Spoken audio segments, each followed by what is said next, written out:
measure it? What's it costing us? Those kind of things is what we're going to talk about. So I'm Cara Silletto from Magnet Culture. Some of you are scratching your head going, I thought your company name was Crescendo Strategies. Well, it was until last month, July 2020. We have rebranded, and now magnetculture.com is where you will find us, which is a much better representation of what we do with retaining staff, right? Magnets attract or repel people. And so we help those organizations figure out the attractive side of the magnet. But I'm here today with my friend and new partner, Jason Cochran, who is a licensed psychologist. I'm really excited to talk to him about culture because he is so passionate about this topic. And he and some co-founder friends of his started the company iAspire. And so if you go to iAspire.com, is it .io? .io, that's it. I thought it was a different one. Sorry. iAspire.io. It is the first and only human development platform that transforms an organization's values into coaching and employee experiences to develop and retain talent. So of course, anybody who's out there trying to retain talent is a friend of ours here at Magnet Culture. And so we've been talking a lot this past couple months about what is culture, who drives culture, what's it costing the company if they're not focusing on it properly. And I thought it'd be a great time to bring my friend Jason into the conversation and share his knowledge with folks. So we're just going to have a great conversation about this today. I'll ask him some questions and give some of our insights as well, but please don't hesitate to put your questions in the chat at any time. We can take questions throughout. We'll also have some time at the end for Q&A. So if you want to chime into the conversation, please do so. And we love to see comments too. So feel free to just comment away as we're talking. If you want to, give thumbs ups and things like that, that's great. Or if you want to challenge something that we say, right, Jason? We're going to give you our perspective, but also if you have a different view, we'd love to hear about that so that we can really talk about it and kind of hash it out, go toe to toe here if we need to. So awesome. Let's get started with just an introduction of culture, particularly in this difficult time, right? Let's acknowledge the elephant in the room. We are in the middle of a pandemic. We are going on month 5 of this sucker. Depending on where you are in the country, your state might be nearly fully open like we are in Indiana, or you may be nearly still shut down as many of my friends in California, New York, and different states. So I wanted to start first, Jason, with why does culture matter more than ever right now for these organizations that need to attract and retain folks? What's that look like? Yeah, absolutely. Great question, Karen. And thank you for having me on. It's always a pleasure to be with you and also with our audience today. Yeah, culture, my goodness. Peter Drucker was famous for saying that culture eats strategy for breakfast. Well, I think what the pandemic has shown us now is it eats it for lunch and dinner too. Yes. Yes. And I say that kind of tongue in cheek, and I know that sounds corny, but I'm having so many conversations with executives, chief people officers, chief financial officers now, who before the pandemic thought that culture was just a warm, fuzzy thing. And now they're starting to realize, my goodness, I can see the impact that life events, circumstances are having on my people. Mm-hmm. And now I know that it's not just enough to say, oh, we have an employee assistance program for you to deal with. Wait, that's not culture? That's not just going to fix the problem? If we have an EAP, we're good. Exactly. For a long time, I think organizations kind of got away with that and thinking, oh yeah, if you're having some challenges in your personal life or, certain life events are happening that are making it hard for you to engage or be productive at work, we've got an EAP. Here's a letter you can call confidentially. Well, I think what they've seen now is EAPs were never designed to handle everyone all at the same time having urgent needs. Yes. And that's what we're in right now. It's kind of like we're in an emergency room situation where 90% of people are in there at the same time and you're trying to do triage. So you're kind of asking, why is culture important? And, I could talk about why it's important to me, but the things I'm hearing from executives, the first thing out of their mouth when I ask them what's going on in your company, the first words and the pain that's coming out of their mouth is, I'm worried about my people. Yes, absolutely. I'm hearing a lot of trust issues too, which, we'll probably get into that a little bit more later, but that's a big one, is how do I know my people are really working from home? Or how do I manage these folks that now they have kids at home? I know they're trying to work, but I'm actually worried about their mental health or burnout or the flexibility needs and things like that, because I know that they are really strong workers, but now they've got kids at home who have to do e-learning and can't go to school and, right? Maybe they're taking care of parents, or stressed about a parent who might be in senior living that they can't visit right now, and still trying to care for them and make sure they feel connected and loved. And, it's just so many things that are going on. So I do see the CEOs now really worrying about that 24/7 person that works for them, not just the productivity. Of course, that's important, and they care about that, but they're noticing that it's a bigger picture and bigger problem than that, for sure. In fact, I really avoided the word culture when I started doing retention and generational work years ago, because it was fluffy, right? I mean, it was not something that was easily measured in the past, and a lot of CEOs would just dismiss that. Like, if I can't see it on a spreadsheet, I'm not going to focus on that right now. And when we were rebranding this year, the idea of, we knew we wanted the word magnet, but we didn't want workforce, retention, other words just weren't the right thing. And when we stopped on culture, at first I was like, oh no, too many CEOs think that's fluffy. But I had to recalibrate and say, not in 2020, Cara. Moving forward now, the CEOs understand that that is a strategic value for them. It's a strategic priority that we've had conversations before. You have a sales strategy, you have an ops strategy.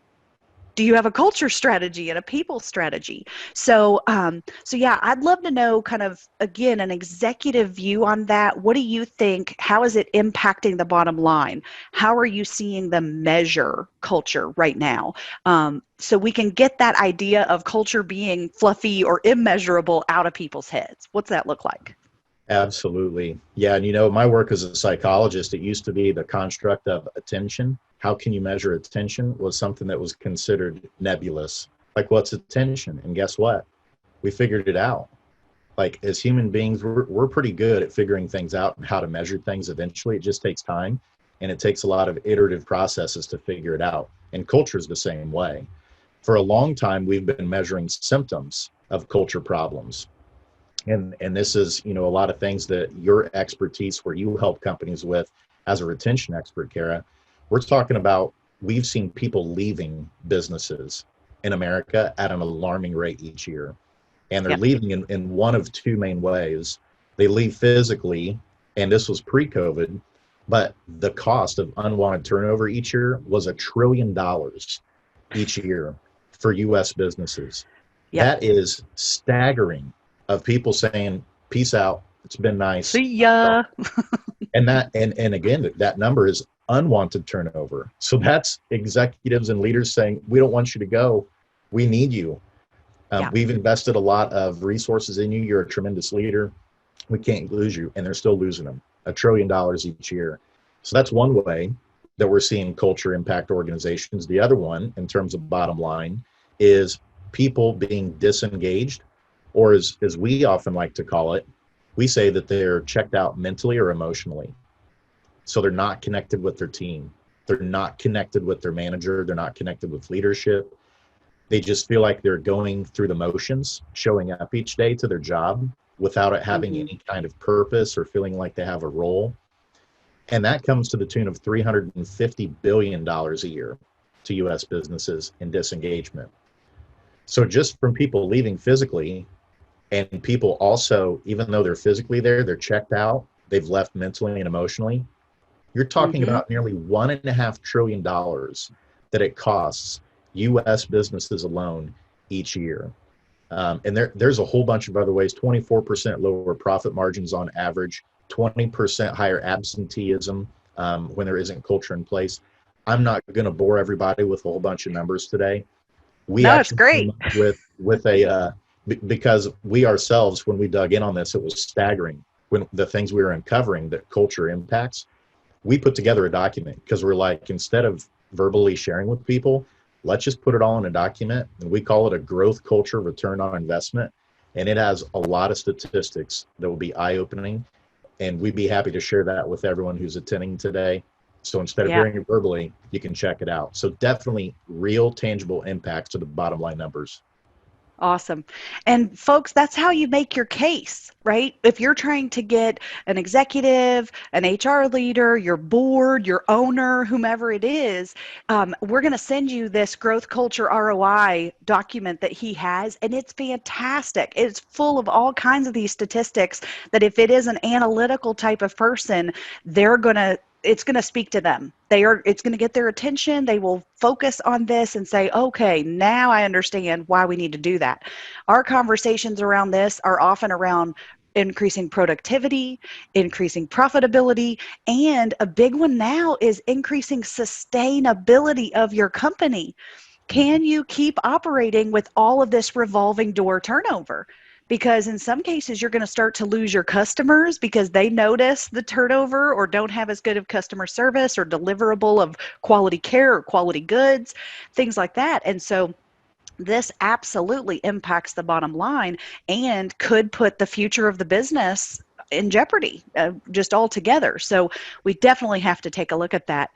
Something that I hear a lot, Jason, and hope I don't blindside you with this question, but it came to mind when you were just talking, the the concept of culture and kind of who defines the culture, who sets the tone for the culture, that kind of thing. I've heard different arguments, and I don't even know that I settle on just one, but some people say it's the senior leaders, the CEO, the owner, the top leaders of that organization set the culture and determine what that is. And yet I see the culture more on the front lines. I see the actual culture, right? Because even if senior leaders say, well, these are our values and this is our mission and what we want to be, that's not always what's happening, right? So just because you put posters on the wall doesn't mean that's what's walking down the hall. And so I'm curious of your thoughts about, does culture really get set from the top? Should it really be driven by the frontline managers and supervisors? What kind of collaboration is needed for that at all levels? Yeah, that's awesome. Yeah, let's all put our psychologist hat on real quick, because this is going to be a funny question. Is right now, how well do you think people do at following directions whenever they're told what to do? If we kind of look at a lot of things that are going on right now, Not what we not know so well. is behavior not so well, right? And I've seen it across all of my experience, from working in schools, working with kids and adolescents, and working with adults in business. Like, most folks aren't going to buy into something if they feel like they're being pushed in the corner and told, this is Mm, what you're going to do. This is how you need to do it. They don't like being okay. managed. And so, you know, to me, if you just look around right now, we have perfect examples of that outside the context of culture, just in terms of this experiment we're all in with the pandemic, of being told what to do, and how many folks just very much are like, absolutely not. You're not gonna tell me what to do. So for us, like, our approach, we have a saying within our company that all of us believe in, and that is, people grow for their reasons, not yours. Um, I and that's love that. fundamental. Like, fundamentally, when it comes to helping people engage and give their authentic, true selves and give their best to the world, that comes from within. That's not something that comes from top down to say, this is what you have to do. That's something where you nurture and guide somebody and support them and say, if these are the things that are important to you, how do I nurture and support that? Now, in terms of who sets the tone for culture, everybody plays a part in that, right? Anytime you hire Agreed. somebody new, it's like adding a new ingredient into the mixing bowl. And it's going to have an impact, because culture is a living thing. It's like an ecosystem. Anytime you add new people to it, So our approach that we tend to take is, yes, at the end of the day, when it comes to the final decisions of what you say your definitions for your values and your traits are for the identity of the organization, if that's been closed meetings with only leadership, you will fail before you even get started. You absolutely need to be running, whether it's focus groups, whether it's just simple input surveys that people can complete in a couple minutes. Whatever that tiny step is that you take to make people feel involved and that their voice is not only being heard, but that it actually is going to be listened to and lead to change of some kind, that's when you begin to get people hooked, and you've got their ears, you've got their hearts, and you've got their minds, where they'll start listening and say, okay, yep, I can get on board with this. And then the beautiful thing too with culture that we've seen is you may have an idea as a leadership team, and with the people you currently have, as to what your culture is and what those values are. And then a couple years later, let's say you double in growth, and now maybe you're serving a new market or a customer segment. Well, guess what? It's not written like the 10 Commandments, in tablet stone where it can't be changed. Like, your culture is an ecosystem. It's malleable, it's flexible. You can change along with it to make sure that you're staying up to date.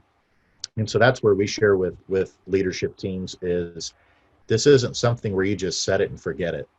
This is something where you need to have a cadence or a rhythm to it, and you're constantly evaluating it, like you said at the top, Cara, just like you would with any other strategy or plan that you have in place. Could you imagine if you put forth a sales strategy and you said, we're just going to let it run, and then we'll come back in a year or two and check and see how it's going? But a lot of times that's how culture is treated, that it's just going to happen organically. So I know I kind of went on a tangent there, but those are some thoughts I kind of have regarding that question. No, that's fantastic. And that is the same thing I hear about the employee engagement surveys or employee satisfaction surveys, that they'll do them every year or 18 months or even every other year.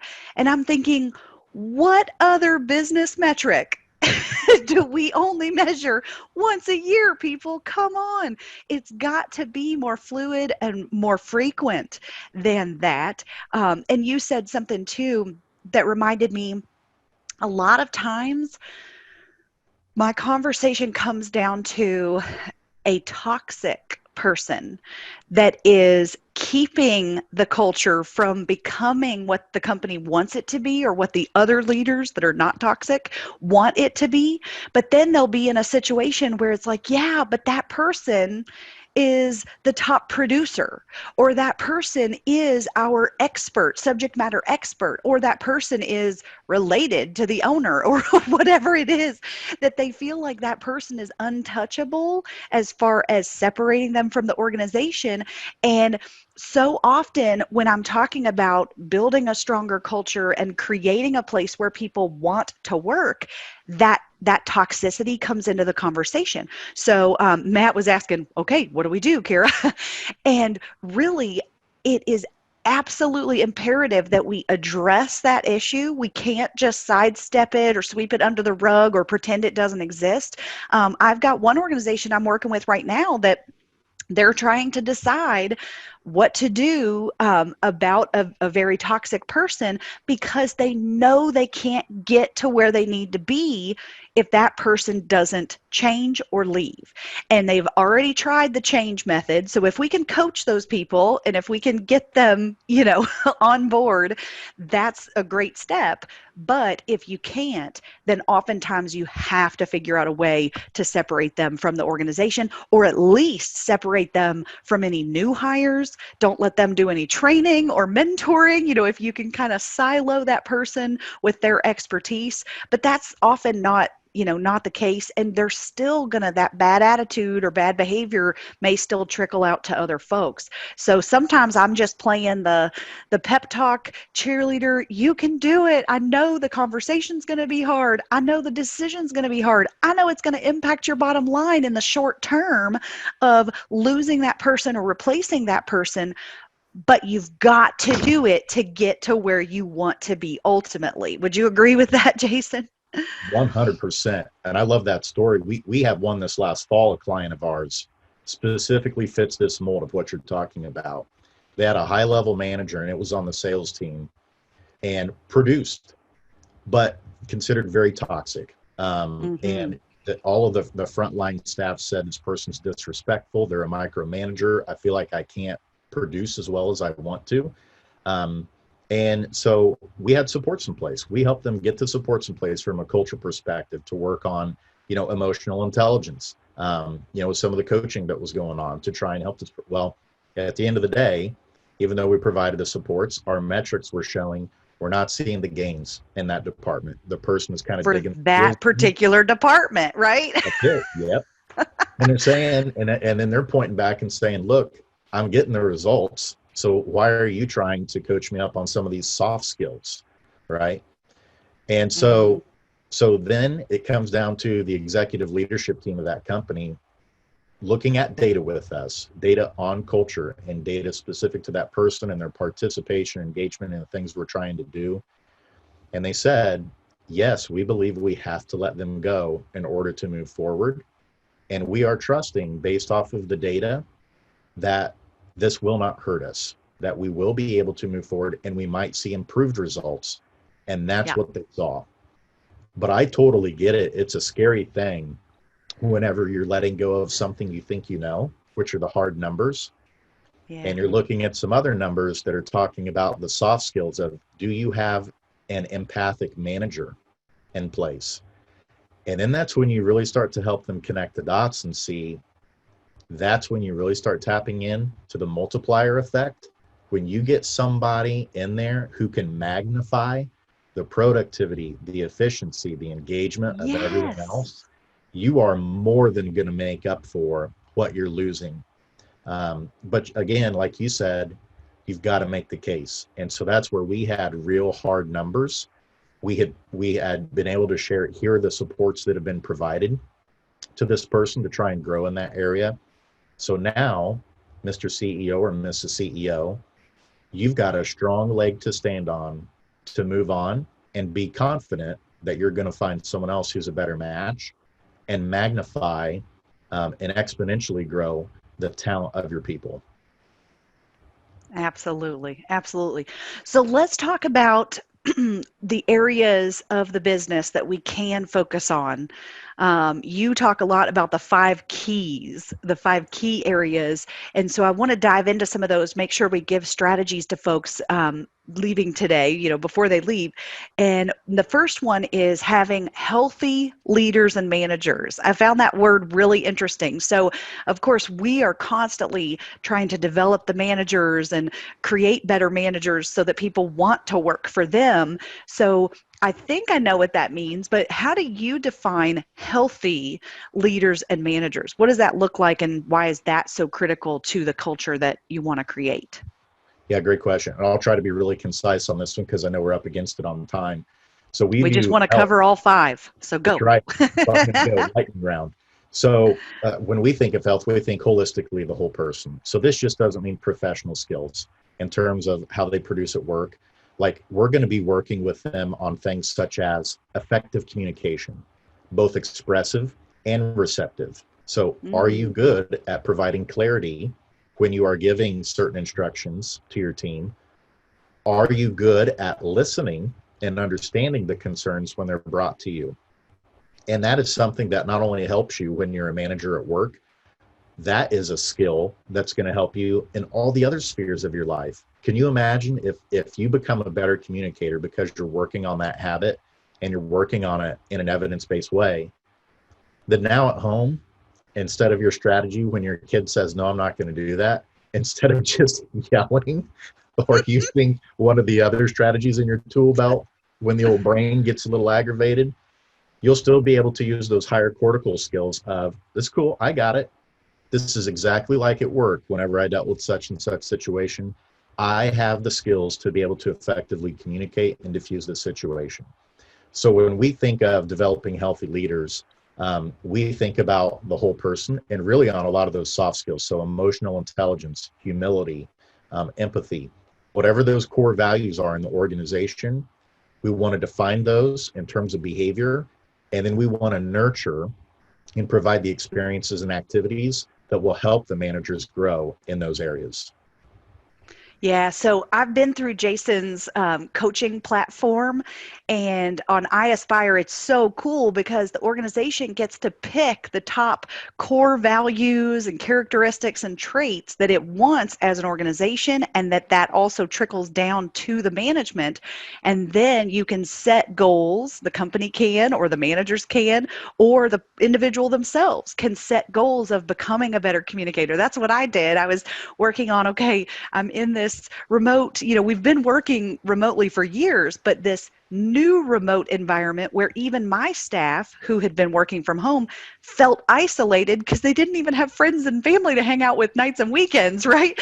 So I put in my goal setting to check in with my team and, communicate more personally with them. How are things going at home, and how can I support you, and do you have the flexibility you need, and things like that. So it was really cool to align those characteristics and traits of the culture that I want to have here at Magnet Culture down to my daily behavior. And you were checking in with me, your system checked in with me every few days to hold me accountable on, am I making those phone calls? Am I asking the questions I wanted to ask? So it's really cool, but it does take some time to see that change, and you're going to have to repeat that behavior and have somebody, checking in with you or reminding you in a lot of cases, because we just default back to the norm, right?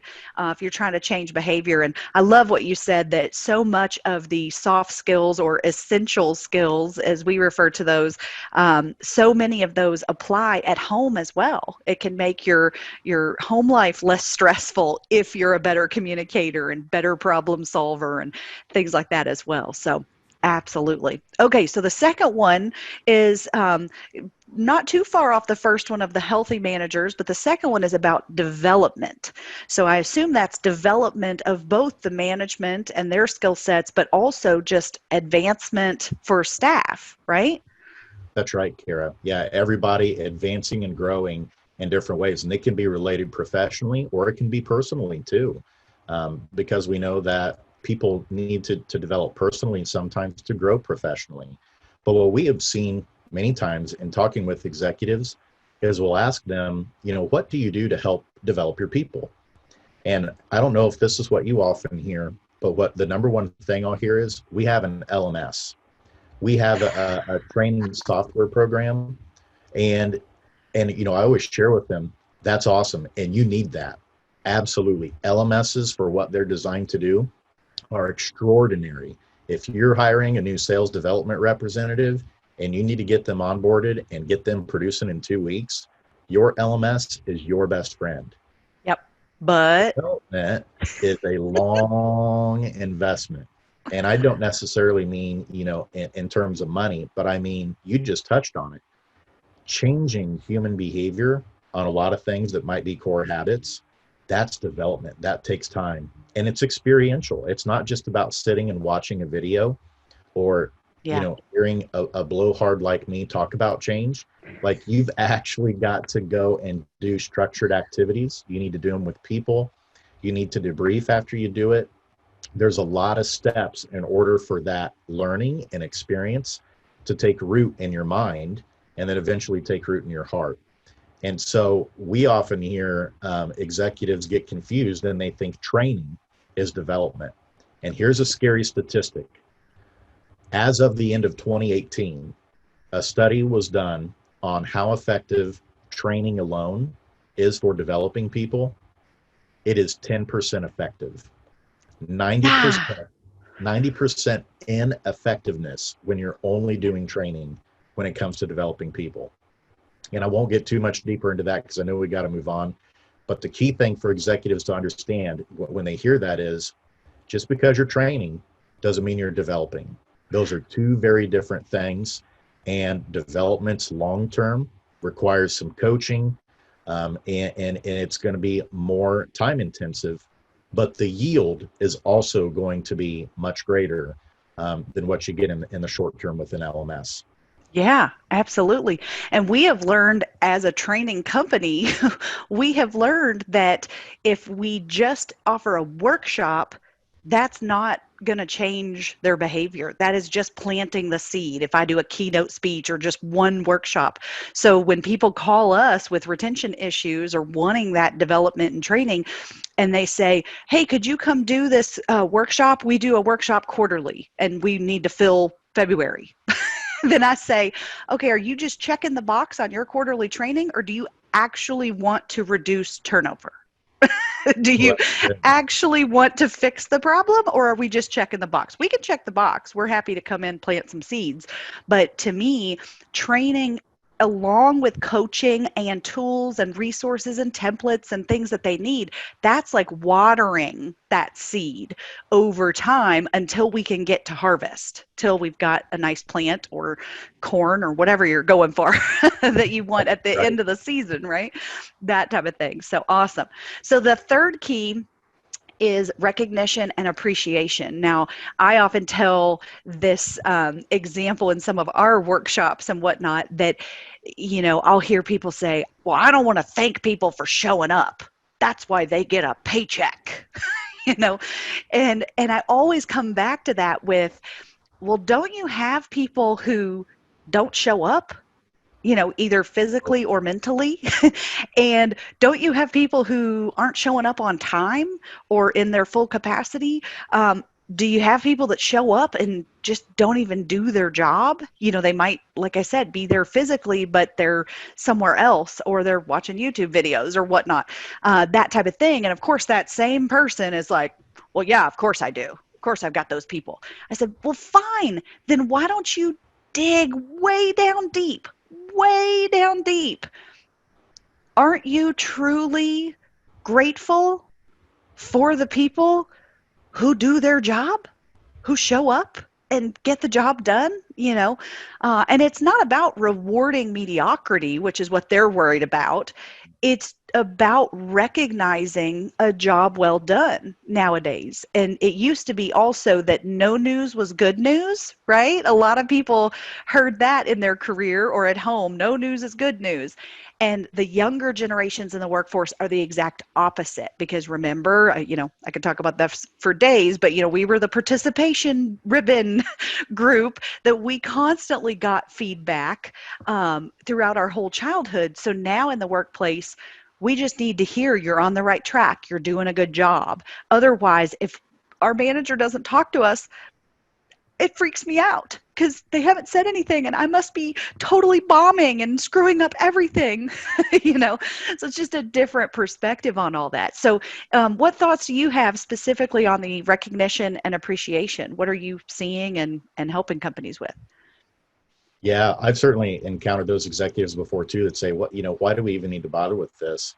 And I hit them up with Maslow's hierarchy of needs, right? I mean, Yes. this is just like water. This is just like food. You may not think it is, but this is an opinion. This is science. Okay. This is about Mm-hmm. getting real about what your people need. And then I'll ask them this: what harm is it going to do to offer someone praise? And how much does it cost, Jason? Nothing. Absolutely. Nothing. But I think sometimes old habits die hard, but you touched on it. And this is what I love in your book, Staying Power, Cara. You talk about this in terms of generational change and how that's impacting the marketplace and how companies think about talent. I am a extremely young Gen Xer. I'm right there on that line of Gen X and millennial. Even though technically I'm group Gen X, I think more like a millennial. And I am so thankful that millennials and Gen Zs are showing up and saying a paycheck and perks is not enough. And, I can go find something else if I need to, because I think we needed kind of that right in our face, that almost like that 2x4 to say, it's about the people and they have some core needs. And the core needs isn't just about giving them a paycheck. They're a person. Most of who they are is emotion. That's what we're mostly made up of, right? And so doing something on a regular basis, having a process, whatever tools you use, to recognize people and provide specific recognition for what they've done or are doing it on a regular basis, means so much. I mean, my goodness, right now, I think we have probably several people in HR who are on this webinar with us. Yeah. How many of them need to hear, you're doing a good job? Yes. What By the you are way, dealing with right now you is, are doing a something that's good job. unprecedented. Yes. Jason and I want to tell each of you right now, you are doing a great job. You are. That's right. I know it's hard at home and at work. You're doing a great job. So, yes, straight from us to you, for sure. Whether you're in HR or the other roles as well, you're doing a good job. Yes, because I'm sure none of you have heard it enough. That's right. So, And so it's just something that needs to be there. It just needs to be a core part of what you do every day, just like any of your other standard operating procedures that you have as a company. yeah. So Maggie put the 5 keys in there, and I'm going to jump to number 5 real quick because you mentioned Maslow's hierarchy of needs, and that psychological safety, I think, is a part of that as well. So let's talk about number 5 for a second. Why do you put that in as a key to the culture shift? Yeah. So if you don't have psychological safety in your organization or you're not working on it, what that's going to look like is people are going to be afraid to speak up. They feel like they can't be themselves. And my goodness, have we seen a lot of symptoms that are coming out now where people have been afraid to speak up, and now Yep. they are speaking up, which is good. And we're going to get some things addressed that have been an elephant in the room for a long time. But what that can look like, even practically, in terms of a room, is, let's say you're talking about a significant product change of some kind, and maybe a certain member of the team has a different idea, or they want to challenge what the group is thinking is the right direction. If you don't have psychological safety in place, that person is going to keep their own thoughts inside their head. They're not going to share it because they're going to be fearful of being ridiculed in front of their peers, or they're going to fear some kind of repercussion from the executive or their manager who's in the meeting. So when you don't have psychological safety in place, the value you talked about earlier that's in danger there is trust, Cara. And Yes. that's everything. I mean, that is like the alpha value of them all that you've got to start with, is the trust. So the psychological safety of, I can be me, I can be authentic, and I don't have to worry about challenging and having healthy conflict in a good way, because that's where innovation comes from. That's the kind of psychological safety that we often talk about with executives, that's healthy within their organization. Absolutely. Yeah, that trust word comes up so often in our conversations, but it doesn't necessarily come right up front in the conversations. We will ask why. Why is that a problem? Why? Why? Why? And then we get to trust or a lack of trust. Mm. So even right now, when managing remote workers, we're helping companies navigate that and figure out how to check in with people, not check on people who are working from home. And as we do that, the conversation is often around, do you trust them? Do you trust that they are working? Do you trust that they are going to get the job done? Because a lot of times the micromanagement happens because, whether they want to admit it or not, they don't trust the people. So they either hired the wrong person or have not built a strong positive relationship with them. And so, yes, that is absolutely true. And I have seen a lot of situations of that lack of psychological safety where people say, if I speak up, that could go very wrong. That could go bad, and they've seen that happen. I've worked in environments where that happened. So even as outspoken as I am, and if you know me, you know that about me, that I even was shut down in my safety net of saying, I'm not speaking up there because it's not worth it. It could be very, very bad. So I think that's really important. So number 4, if we backtrack just a little so I don't miss that one, the fourth and last of those 5 keys that you talk a lot about is clarity of values and expected behaviors. So I mentioned earlier those traits, you kind of break it down for your clients and within your system. But how important is it to have that clarity of the values and expected behaviors? Yeah, I love what you shared earlier. You talked about values not just being posters on a wall, but actually walking Mhm. the halls, like the action. And as a psychologist, that's what animates me, and that's what's really important, right? Like, I'm not interested in what people say, I'm interested in what they do. Like, at the end of the day, that's the reality and the truth, and that's what moves the needle, is what you actually do. Ding, So ding, clarity ding. around the values, absolutely. And so they might be wondering, well, how do you do that? For us, what we do is we've got to turn it into behavior that can be observed. We call those indicators a lot of times. So let's say that one of your values is empathy. Great. Instead of a long definition, let's define it and break it down into 5 specific behaviors in your organization that are examples of empathy being lived out. And now, not only when we do that, does that make it clear for everyone in the organization what empathy is and how they can live it out, but the beautiful part then too is now you've done the work of actually being able to measure and capture that behavior in the organization because it's been defined. And so it's one of those things, sometimes executives will be like, oh, well, we've already defined our values. And I'll, read them and give them a look over. And they are great definitions. But then I'll ask them, how many people could we go, walk and ask, what empathy is in your organization? And that's when the connection starts to get real for them, where it's like, oh, yeah, this is something that sounds a lot better than it actually being something we can measure and Yeah. capture and see, with our people in the organization. One quick story. There's a talent strategy group as well that does an interesting thing internally in their company, where anytime they're looking at hiring someone on, this was an interesting process. They said what we do is we ask them to go meet one-on-one with someone in the organization who's already an employee and ask them what the values of the organization are. And they should be able to give clearly articulated behaviors for each of those 4 core values. And that kind of blew me away because I hadn't encountered any organizations that had kind of done that, on their own.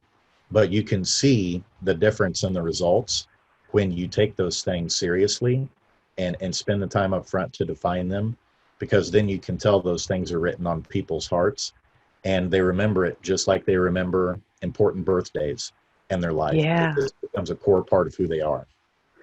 Yeah, I've seen some great examples of that. And a group, for example, I'll just call them the Meadows. They started to incorporate into staff meetings and any training that they did, the Meadows Minute. And then they would give an example of someone displaying the core values to make sure they had the steady drumbeat of the core values. And instead of just reciting them or showing it on the slide deck, they would give an example of living it out, which was so cool.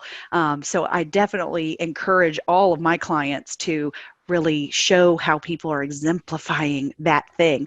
And I love too, when you guys get this Culture ROI document that we'll send you that Jason's group has created, I love that he broke down like integrity. What are some measurable examples and what's the case behind integrity and innovation, all these core values you hear over and over, creativity and honesty and things like that. And they've got the whole list of them. They've not yet met a core value they didn't have in their list. Right. So I love that. It's really extensive and really helpful to not just be fluffy about it, to not be generic about it, and to be very specific and intentional in that. So please go ahead and put any questions that you have. We've got some more things to talk about, but any questions that you have that you wanted us to discuss before we close out here in a few minutes about culture, about making the case for culture shift, culture change. A lot of times, Jason, I feel like in 6 months, we do these boot camps, right? Retention boot camps. And in about 6 months, we can start to see change for sure. We hear great results and hear great things from our clients about that. But oftentimes, I tell people the reality is you're looking at usually 12 to 18, sometimes 24 to 36 months that it would take to do an actual culture change or shift. If you are not where you want to be and you need to change things, what kind of timing would you say goes on that? Or is that what you're seeing, that, you can start to see behavior change pretty quickly, but then for it to be deeply ingrained and sustainable, what does that look like? Yeah, great question. We've seen as early as around 6 months, you can start to see some of those things start to take root.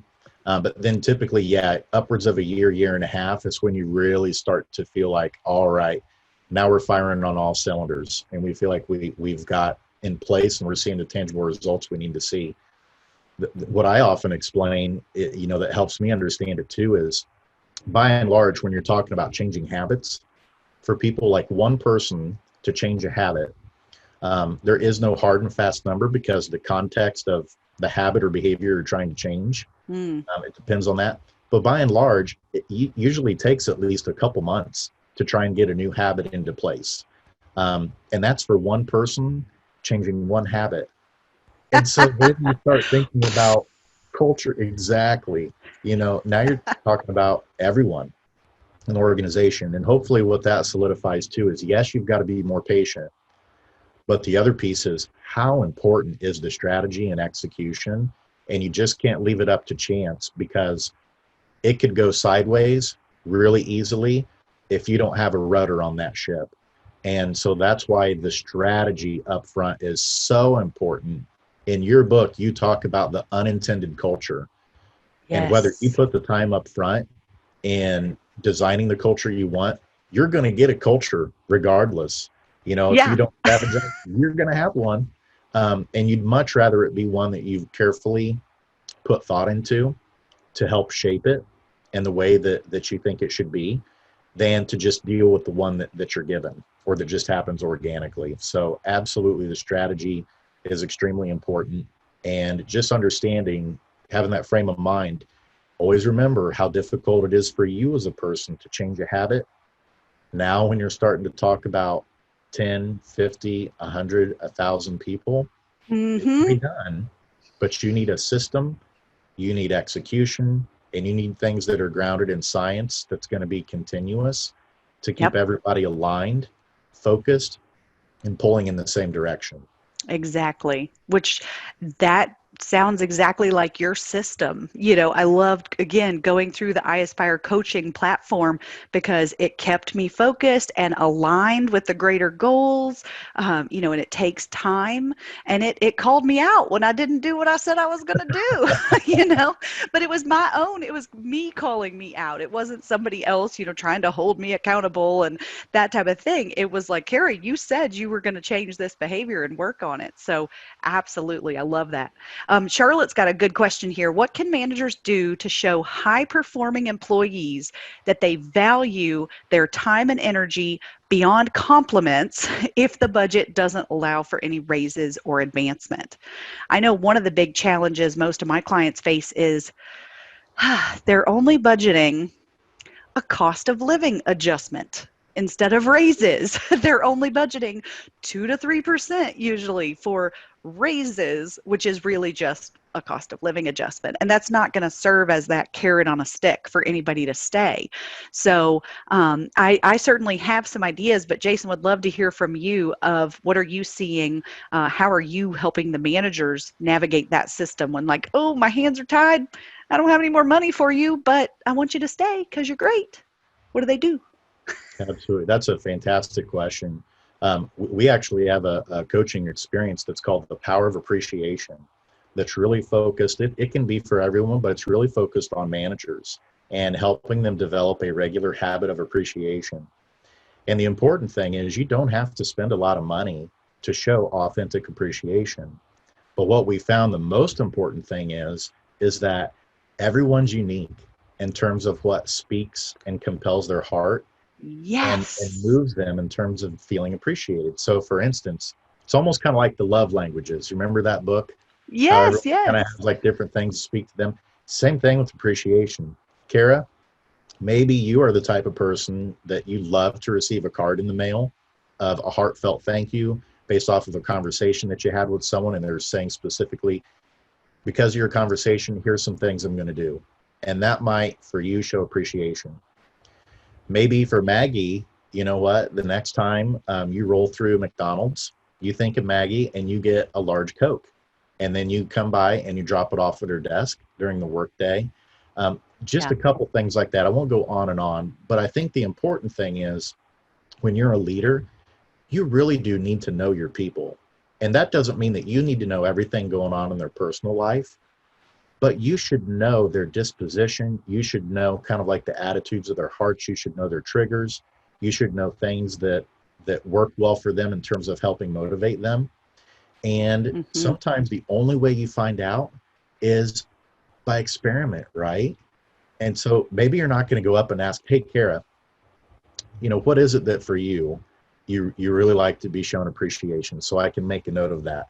It might be as a manager, you may have to try the Coke one day from McDonald's and then kind of sit back and observe and see if that was something that, really, did a good job, or maybe it's the note. And so it's just kind of a trial Yeah. and error thing too. But I think the important thing is that you try, that there's a concerted effort, and that you're trying to really understand for that person what seems to be the thing that animates them or that they seem to appreciate the most when being shown that recognition. And it doesn't have to be a bonus. It doesn't have to be some kind of fancy perk. A lot of times it's the small things in life, but are done truly from the heart to show someone that you care and that they know who you are and kind of what makes you tick in that regard. Yep. I totally agree. And I think highlighting that one size no longer fits all really applies in that case. That's what Jason was saying, is one person might want public recognition of a job well done, and someone else wants a add a girl, an email or a note or a little gift or something like that. So yes, just don't assume that the way people want to receive praise, like it's not like you want to receive praise. They may be very different than that. So if you keep your eyes and ears open, you can figure that out pretty well. So hope that was helpful, Charlotte. Awesome. So before we close up, Jason, in just a minute, I'm going to ask for your final piece of advice for these folks. So get a good one ready for me.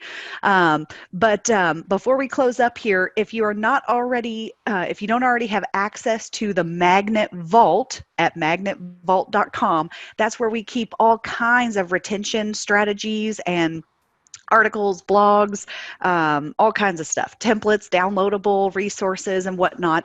So just go to magnetvault.com if you're not already there. Be sure to subscribe to our YouTube channel at Magnet Culture, and you'll get each of these videos. We're trying to do webinars at least, every 4 to 6 weeks. And so these are great webinars. We did one recently about implicit bias. We did a very candid conversation on race in the workplace for leaders. We've done several great conversations this summer. We also have a retention series called the Magnet Series of 6 short webinars about retention strategies. So there's one on there about appreciation and recognition and things like that. So lots of great resources on the YouTube page and in the vault. And please connect with me and Jason on LinkedIn if you're not already. We'd love to stay in touch, and we're constantly posting things and tagging each other on great culture articles and culture tips and tricks. So yeah, Maggie has put our websites right there in the chat bar if you haven't checked those out. So as we wrap up here, Jason, what is one piece of closing advice that you have for our followers today about building, sustaining, and having this better culture that they're all aspiring to have? You had a wonderful title for our webinar today about how this is about taking something warm and fuzzy and making it something that's tangible and real when it comes to numbers. So my last piece of advice would be, whatever it is, whoever it is, you've got to do your homework if you're going to try and get, some of your other leadership members on board, is just make sure that you're taking the time to really understand your unique business impact. Take a look at your retention, take a look at your engagement levels, things of that nature, because that's when culture will start to become less of a warm, fuzzy thing for you. And it's going to become more of a tangible, real business number that can actually set your company apart from your competitors and become your competitive advantage. Absolutely. As we come out of the pandemic and out of all of the different priorities we have had to juggle in 2020, I encourage you to keep development and culture at the forefront of your mind, because I will tell you now, the companies that are going to skyrocket in 2021 and coming out of all of this chaos, it is the ones who truly care about their people. That is going to be where everyone wants to work. So I hope this has been helpful. I hope you've gotten a few nuggets of great strategies to walk away with and a new way of thinking about the importance of company culture. And as we said before, remember that if you are not working to create an intentional positive culture, an unintended culture is going to sneak in. So let us know if we can be of any more help. Hope you have a great day and stay safe, stay healthy. We'll see you all. Bye-bye. Thanks, everyone.